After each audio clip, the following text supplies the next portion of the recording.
होते ही हमें ये दिखाया जाता है कि इंसानों और मॉन्स्टर्स के बीच लड़ाई चल रही है। वहाँ हमें मॉन्स्टर्स की क्वीन दिखाई देती है जो इस दुनिया से तमाम इंसानों का खात्मा करना चाहती है। इसलिए उस क्वीन ने ही इंसानों से जंग शुरू की थी और उसने अपनी पावर से बहुत से इंसानों को अपना गुलाम भी बना लिया था। फिर हमें इंसानों का किंग दिखाया जाता है जो इस क्वीन से लड़कर उससे छुटकारा हासिल करना चाहता है। इसलिए वो उस जगह पर चला जाता है जहाँ पर वो क्वीन रह रही होती है। इंसानों का वो बादशाह बहुत समझदार होता है। वो अपनी समझदारी से एक चाल चलता है। वो क्वीन को ये शो करवाता है कि उसके पास वो हार मारने के लिए आएगा, लेकिन हकीकत में वो इस क्वीन को मारने के लिए जाएगा। उस किंग के पास एक पावरफुल तलवार थी जिसे वो खुद या उसका चुना हुआ काबिल इंसान ही उठा सकता है, और यही तलवार ऐसी तलवार है जिससे वो क्वीन मर सकती है। फिर किंग अपनी चालाकी से क्वीन का सर दर से अलग करके उसके टुकड़े टुकड़े कर देता है। अब हमें प्रेजेंट टाइम में हेलबॉय को दिखाया जाता है। वो अपने एक दोस्त को ढूंढ रहा होता है जो मॉन्स्टर्स पर सर्च करते करते कहीं खो गया था। अपनी सर्च के दौरान हेलबॉय उसे ढूंढ तो लेता है, लेकिन उसे पता चलता है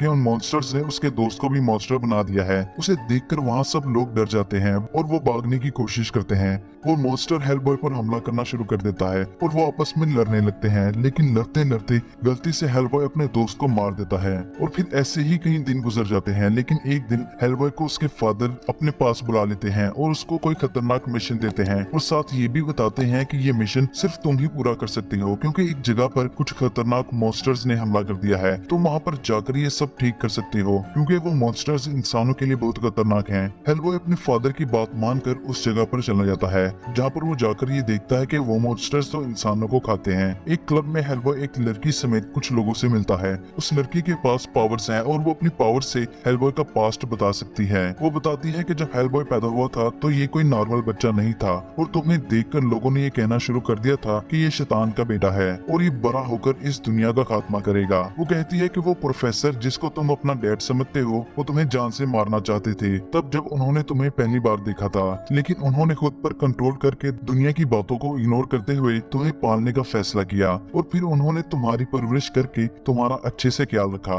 ये सुनकर हेलबॉय दुखी हो जाता है कि लोग उसे बचपन से ही बुरा क्यों समझते थे, हालांकि तब तो वो एक सिर्फ छोटा सा बच्चा था। अगली सीन में हमें एक जानवर की तरह दिखता मॉन्स्टर कुछ लोगों को मारते हुए दिखाया जाता है। उन सबको मारकर वो मॉन्स्टर एक बॉक्स चुरा लेता है और उस बॉक्स में कोई और चीज नहीं बल्कि उसी क्वीन का कटा हुआ सर था जिसे मूवी की शुरुआत में उस किंग ने काट दिया था। और यहाँ हमें पता चलता है कि पास्ट में उस किंग ने क्वीन का सर यहाँ छिपा दिया था। उस क्वीन का कटा हुआ सर देखते ही देखते अपनी आंखें खोल देता है, जिससे हमें ये पता चलता है कि वो क्वीन अभी भी जिंदा है। अब हमें ये दिखाया जाता है कि हेलबॉय जिन लोगों से मिलता है वो उनके साथ एक जंगल में जा रहा होता है। वो हेलबॉय को ये कहता है कि हम वहाँ पर 3 आदमखोरों को मारने के लिए जा रहे होते हैं, लेकिन असल में उन लोगों का प्लान ही हेलबॉय को जंगल में लाकर जान से मारना होता है। उनका लीडर बातों बातों में कहता है कि हम कभी भी अपना मुल्क तुम्हारे हवाले नहीं करेंगे। वो ये कहकर हेलबॉय को पीछे से स्टैब करवा देता है, जिस वजह से वो काफी बुरा जख्मी हो जाता है, लेकिन हेलबॉय किसी तरह उनसे अपनी जान बचा लेता है। तभी वहाँ पर 3 आदमखोर आ जाते हैं जिनका साइज काफी बड़ा होता है। वो हेलबॉय के बच्चे कुछ साथियों पर हमला करके उन्हें खाने लगते हैं। वो आदमखोर अब हेलबॉय को देख लेते हैं और उस पर हमला करना शुरू कर देते हैं। हेलबॉय अब उनसे पूरी तरह से फाइट करता है और वो इस फाइट में उन 3 आदमखोरों को मार देता है, लेकिन वो खुद भी काफी जख्मी हो चुका था, इसलिए वो वहीं पर बेहोश हो जाता है। अब हमें दिखाया जाता है कि बेशक अगर किंग ने क्वीन के जिस्म के टुकड़े टुकड़े करके उन टुकड़ों को अलग अलग जगह पर छुपा दिया था, लेकिन वो जानवर जैसे दिखने वाला मॉन्स्टर उन टुकड़ों को इकट्ठा करके उन्हें आपस में जोड़ देता है। फिर हमें हेलबॉय को दिखाया जाता है जो होश में आने पर दिखता है कि वो एक घर में पड़ा है। वहाँ एक लड़की एलिस हेलबॉय को ये बताती है कि मैंने तुम्हें बेहोश देखा और इसलिए मैं तुम्हें अपने घर लेकर आ गई। वो कहती है कि मेरे पेरेंट्स मर चुके हैं और मेरे पास कुछ ऐसी पावर्स हैं जिनकी मदद से मैं मुर्दों से बात कर सकती हूँ। हेलबॉय चूंकि एलिस को बचपन से जानता था इसलिए वो उस पर यकीन कर लेता है। एलिस उससे बताती है कि पता नहीं क्यों मुझे मुर्दों की सोच तुम्हारी जान लेने का कह रही है और वो मुझे कह रही है कि तुम आगे जाकर इस दुनिया को बहुत नुकसान पहुंचाओगे। तभी हेलबॉय को उसके फादर ढूंढ लेते हैं जो उसे बताते हैं कि किसी मॉन्स्टर ने अपनी क्वीन को ढूंढकर उसे जिंदा कर दिया है। तुम्हें उस मॉन्स्टर को मजीद कुछ करने से रोकना होगा। लेकिन हेलबॉय अपने फादर की बातों पर तवज्जो ना देते हुए उन्हें कहता है कि अगर आप पहले से ये जानते थे कि मैं बड़ा होकर इस पूरी दुनिया को नुकसान पहुंचाऊंगा तो आपने मुझे क्यों जिंदा रखा। इस पर उसका फादर ये कहता है कि फिलहाल तुम्हें जो करने को कहा है तुम वो ही करो।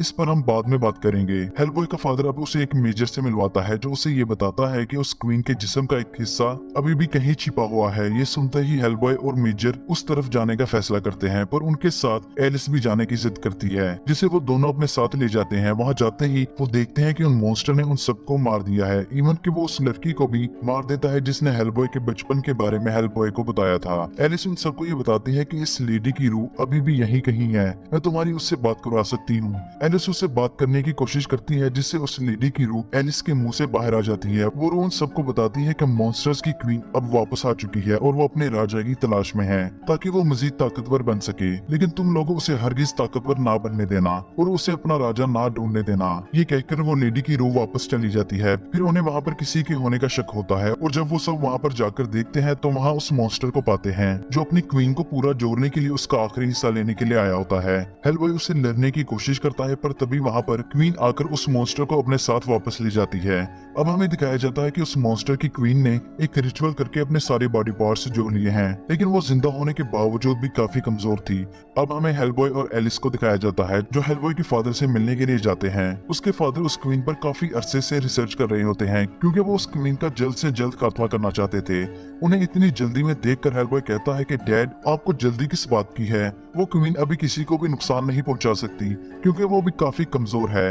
इन बातों को लेकर वहाँ उनकी बहस छिड़ जाती है और गुस्से में आकर हेलबॉय वहाँ से चला जाता है। वो लिफ्ट से नीचे जा ही रहा होता है कि वो वहाँ से किसी और ही दुनिया में चला जाता है जहाँ पर उसे एक विच मिलती है। हेलबॉय उसे उस क्वीन के बारे में पूछता है तो वो विच कहती है कि मैं तुम्हें एक ही शर्त पर उस विच के बारे में बताऊंगी कि उसके बारे में बताने के बदले में मुझे तुम्हारा एक हाथ चाहिए होगा। हेलबॉय उससे ये डील कर लेता है, जिससे वो विच कहती है कि जिस जगह उस किंग ने उस क्वीन के टुकड़े टुकड़े किए थे उस जगह पर उस क्वीन का बहुत सारा खून बह गया था। वहाँ पर एक दरख्त भी था जिसने उस क्वीन का सारा खून अपने अंदर अब्सॉर्ब कर लिया था। अब क्योंकि वो रानी काफी कमजोर है इसलिए वो सबसे पहले उस जगह पर जाएगी अपना खून वापस लेने के लिए ताकि वो अपनी पावर्स वापस ले सके। हेलबॉय उसकी सारी बातें समझ जाता है।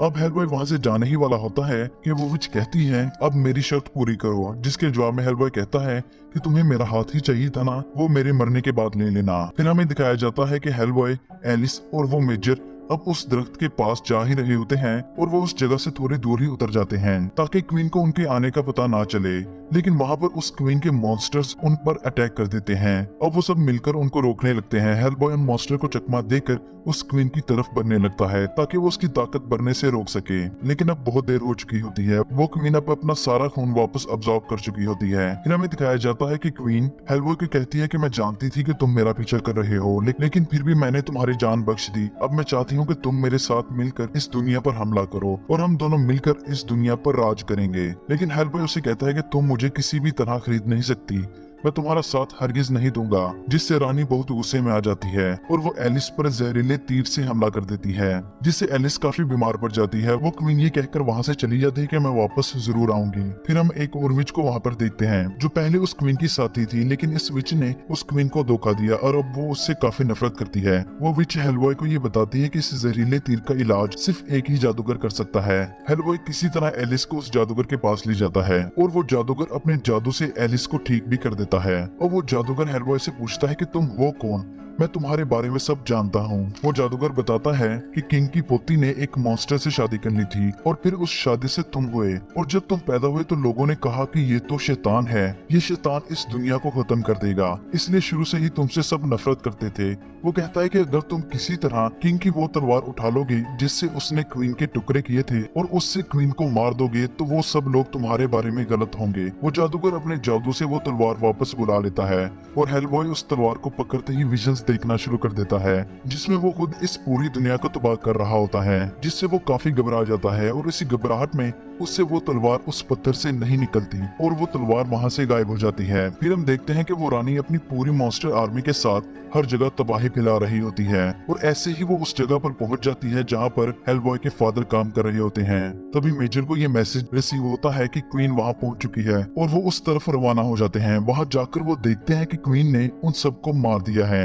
हेलबॉय परेशान हो जाता है कि कहीं उसने मेरे फादर को ना मार दिया हो। फिर इन तीनों को ये खबर मिलती है कि वो रानी एक चर्च में है और फिर वो तीनों उसके पीछे पीछे उस चर्च में चले जाते हैं, जहाँ पर वो उस बड़े जानवर जैसे मॉन्स्टर को देखते हैं जो पहले से भी काफी ज्यादा ताकतवर हो चुका होता है। वो उन पर हमला करके मेजर को बुरी तरह से जख्मी कर देता है और हेलबॉय को मारने की कोशिश करता है। फिर हम देखते हैं कि मेजर में काफी चेंजेस आने लगते हैं और वो आहिस्ता आहिस्ता एक काफी बड़े टाइगर में तब्दील हो जाता है। अब वो और हेलबॉय मिलकर उस मॉन्स्टर पर हमला करना शुरू कर देते हैं। उनमें काफी लड़ाई होती है। अब वो मॉन्स्टर हेलबॉय को मारने ही वाला होता है कि वो क्वीन वहां आकर उसे ऐसा करने से रोक देती है और वो क्वीन उस मॉन्स्टर को काफी छोटा करके उसे जान से ही मार देती है और फिर वो हेलबॉय को उस चर्च के बिल्कुल दरमियान में फेंक देती है। ये वही जगह होती है जहाँ पर उस किंग की तलवार को छिपा कर रखा होता है। फिर वो क्वीन हेलबॉय को कहती है कि अगर तुम वो तलवार निकाल लोगे तो तुम बहुत ताकतवर बन जाओगे और उस पावर की मदद से हो सकता है कि तुम इस पूरी दुनिया को खत्म कर दो। उस क्वीन को ये पता था कि हेलबॉय को सब बुरा समझते हैं,